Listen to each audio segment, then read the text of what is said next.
সরস্বতী রাজামণি।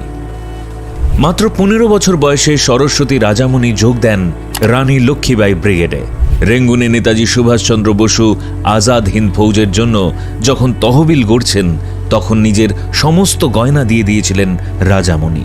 তার কাছে দেশের মুক্তির থেকে বড় কিছুই হতে পারে না।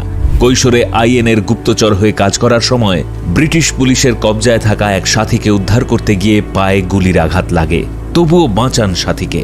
কিশোরী মেয়ের অমন জ্ঞান আর দৃঢ়তা দেখে স্বয়ং নেতাজি রাজামণিকে সরস্বতী নাম দেন।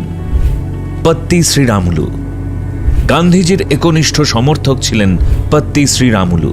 গান্ধীবাদী আদর্শকে পাথেয় করে জড়িয়ে পড়েছিলেন ভারতের স্বাধীনতা সংগ্রামে। দেশ ও মানবতার প্রতি তাঁর এই নিষ্ঠা ও কর্তব্যবোধে মুগ্ধ ছিলেন স্বয়ং মহাত্মা গান্ধী। তবে শ্রীরামুলু শুধুমাত্র স্বাধীনতা সংগ্রামী নন, ছিলেন একজন ভাষা যোদ্ধা।